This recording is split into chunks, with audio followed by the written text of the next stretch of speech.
Hi from the Jackson County Historical Society. I'm Caitlin Eckerd, the Executive Director, and with me is... I'm Savannah Lohr. I'm the Archives and Education Director.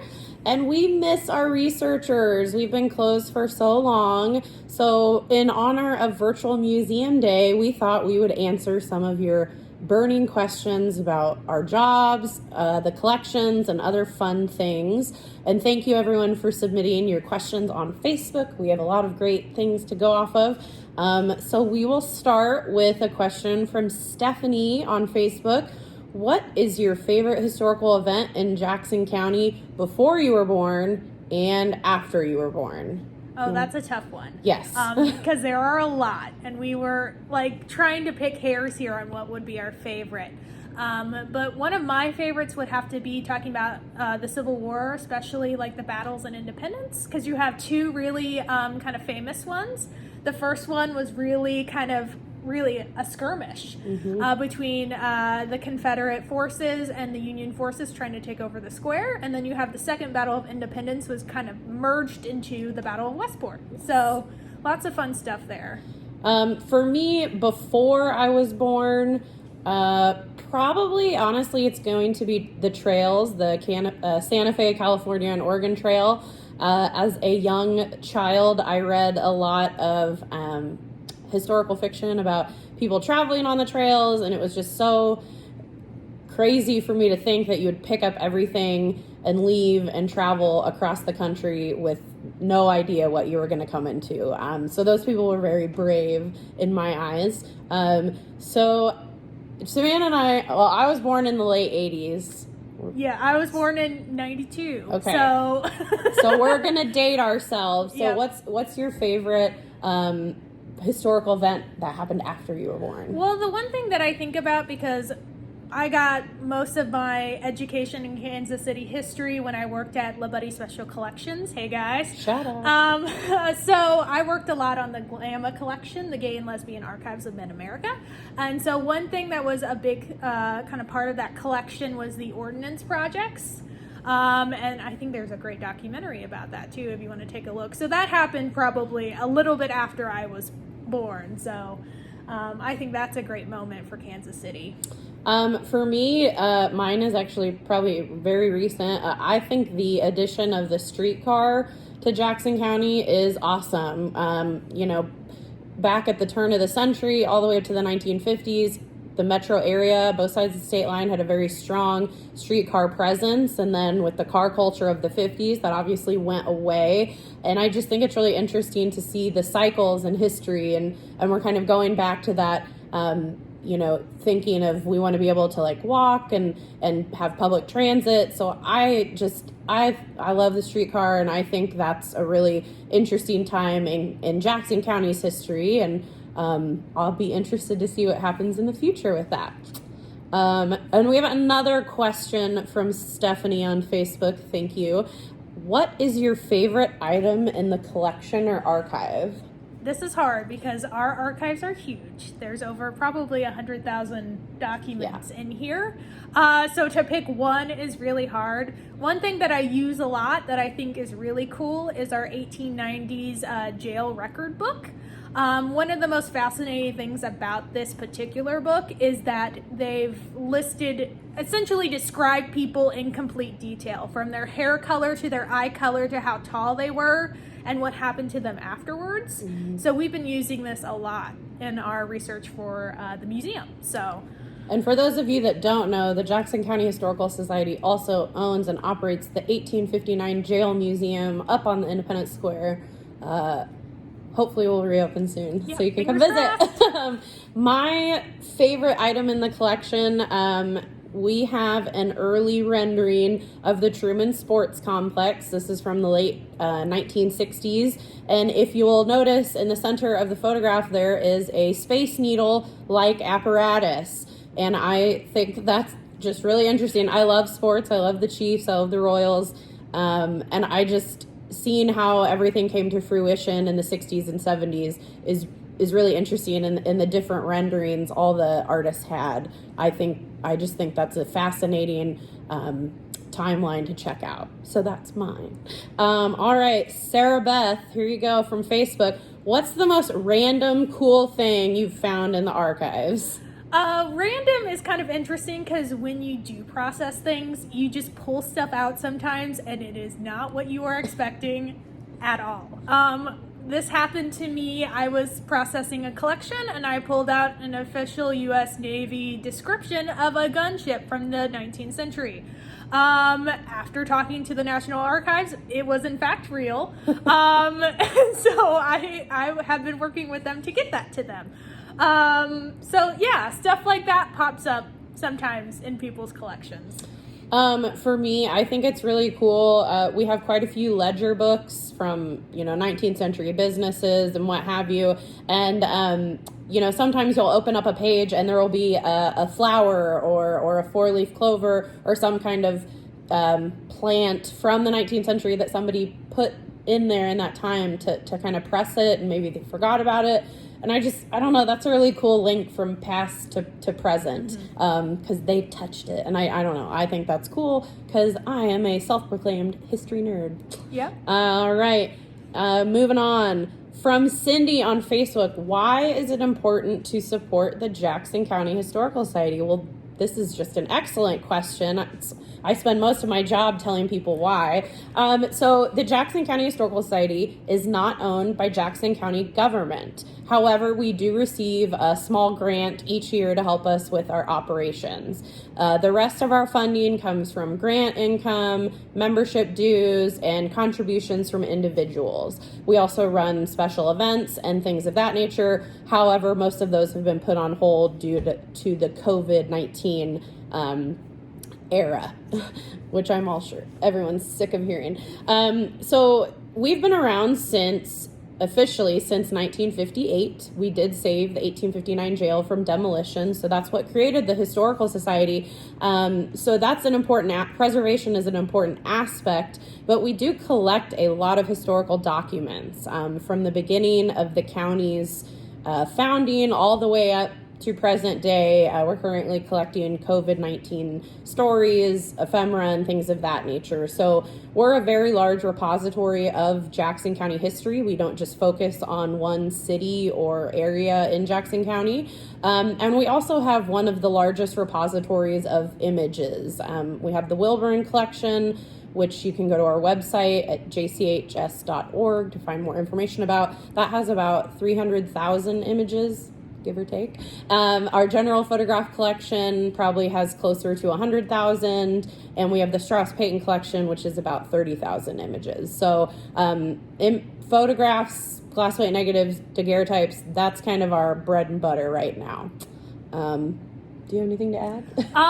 Yeah, I just think because we are such a large repository, it's important to support us if you want to see kind of your history. If you want to tell your story, we are here to help you. Mm-hmm. That is what we want to do. Yep, that's our mission. Yep.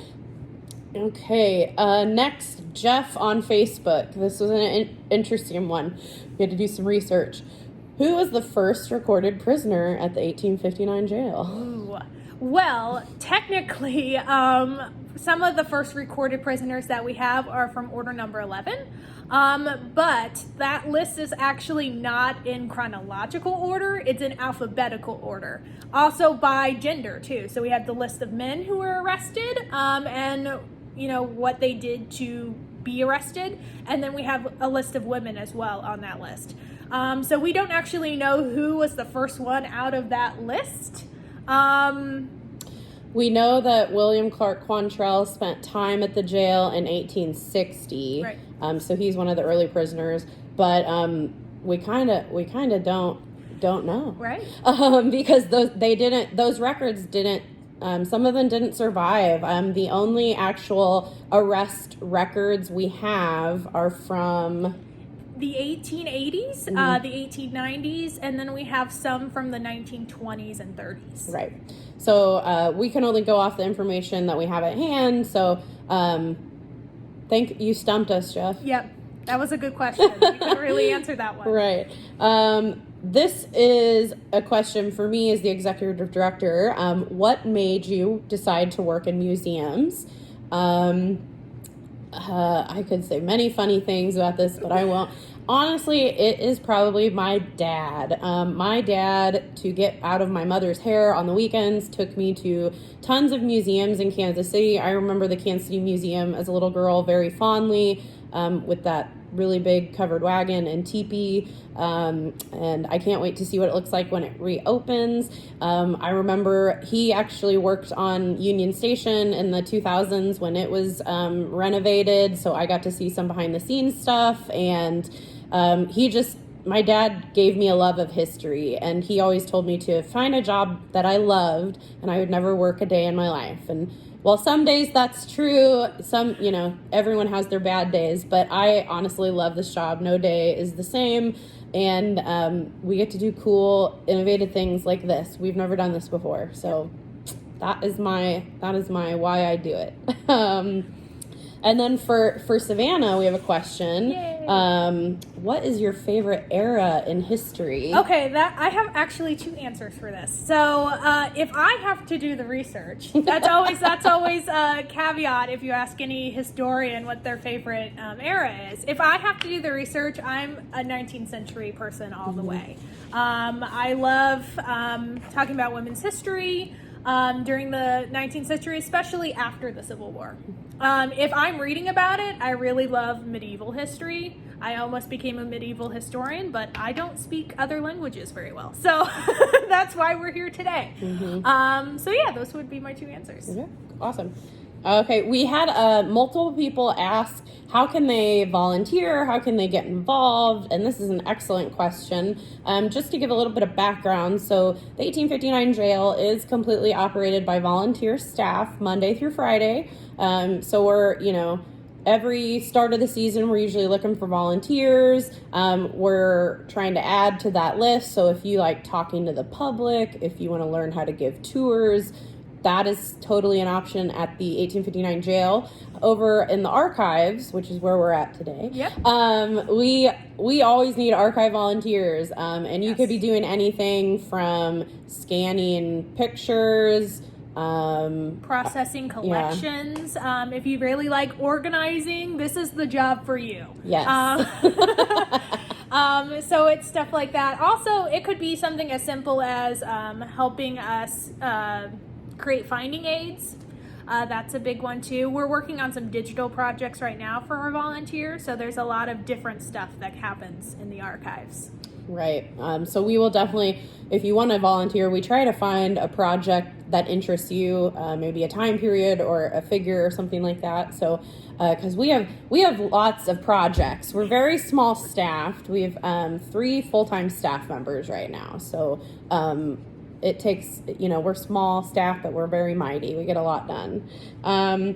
Okay, this question comes from Michael on Facebook.